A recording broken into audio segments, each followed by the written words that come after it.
Ce n'est pas obligatoire de rentrer dans son pays d'origine, passer son interview, mais seulement c'est plus avantageux.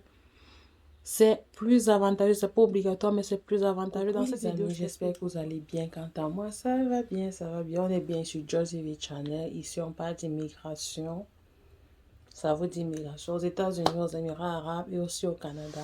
Oui, on a update, on a actualisé. Et puis aujourd'hui, c'est ça, non? Une communauté doit grandir, n'est-ce pas? Je remercie déjà tous ceux-là qui prennent le temps de partager les vidéos, aimer et partager.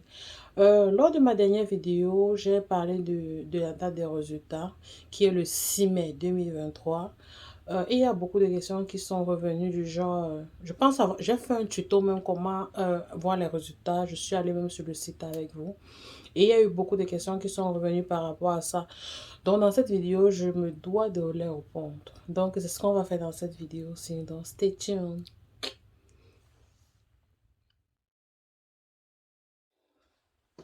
Ok, la première question était de savoir si on a absolument besoin de l'email adresse pour regarder ses résultats, pour vérifier ses résultats online.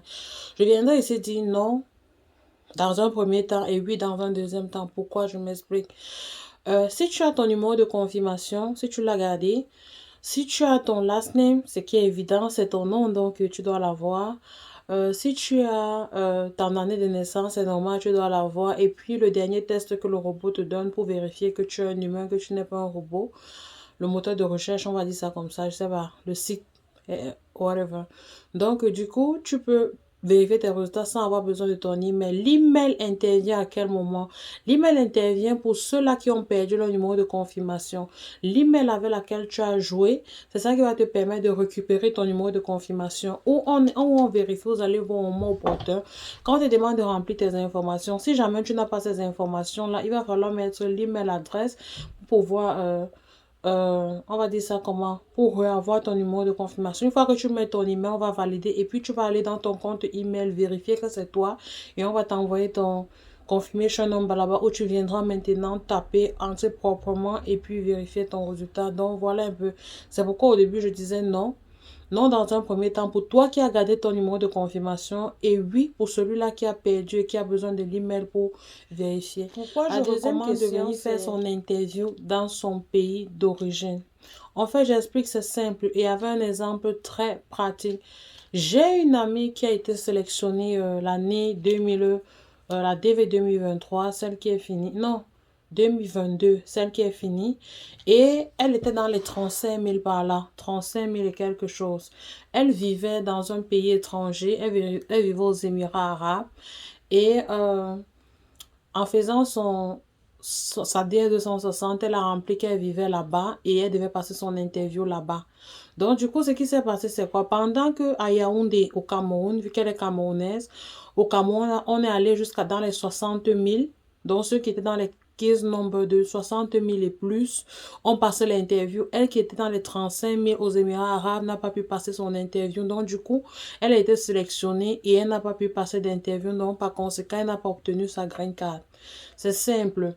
Vous allez voir, lorsqu'on parle du visa bulletin, quand je fais le tuto visa bulletin, vous allez voir que le nombre d'interviews qu'on donne en Afrique est toujours bien élevé par rapport au nombre d'interviews qu'il y a, que ce soit en Europe, que ce soit en Amérique du Nord, du Sud, tout ça. Donc, c'est pourquoi je vous dis, si vous êtes sélectionné, rentrez dans votre pays, faire votre interview. Vous n'avez pas besoin de rentrer tout là, tout de suite là. Donc, c'est pourquoi je dis toujours, une fois que vous êtes sélectionné, ça ne veut pas dire que vous venez en Amérique.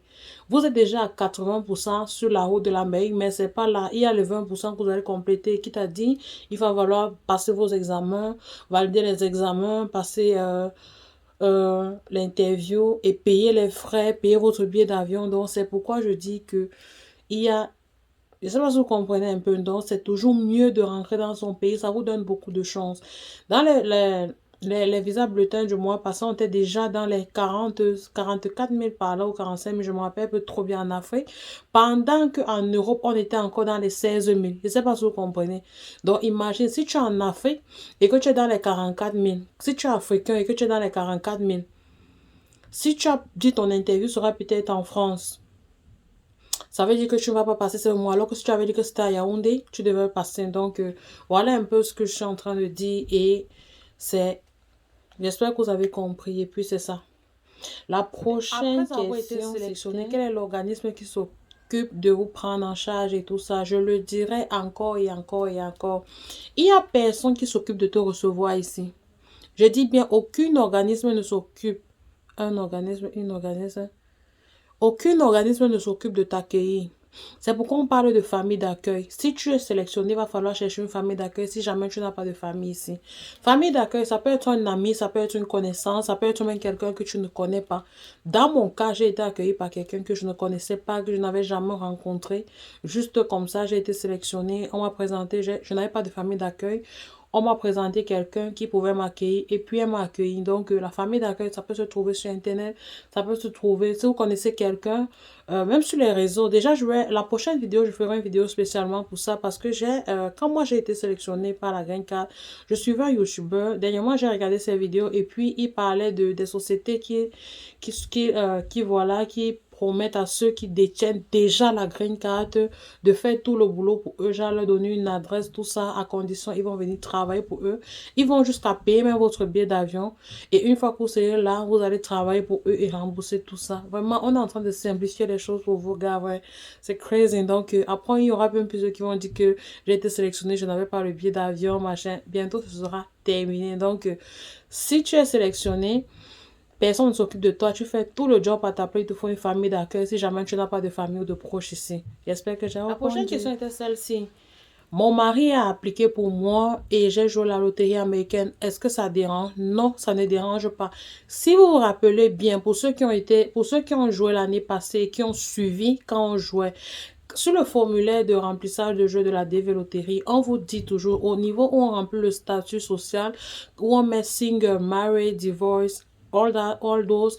On dit toujours sur married, on va te demander si tu es marié avec quelqu'un qui vit déjà aux États-Unis ou bien quelqu'un qui vit à l'étranger, qui est hors des États-Unis. C'est pourquoi quand tu es marié avec quelqu'un qui vit déjà aux États-Unis, il faut cocher cette case-là.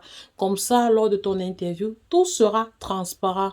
C'est pourquoi on vous dit, si vous ne savez pas lire, faites qu'on joue pour vous. C'est important parce que d'autres ne savent pas jouer pour eux parce que déjà c'est en anglais. Donc, du coup, ça ne dérange à rien. Tu peux venir. Si tu ne gagnes pas l'hôtel, toi tu m'aimes bien, hein, parce que si tu ne gagnes pas l'hôtel américain, ton mari de toute façon va te faire venir. On appelle ça le regroupement familial. C'est la forme I-130.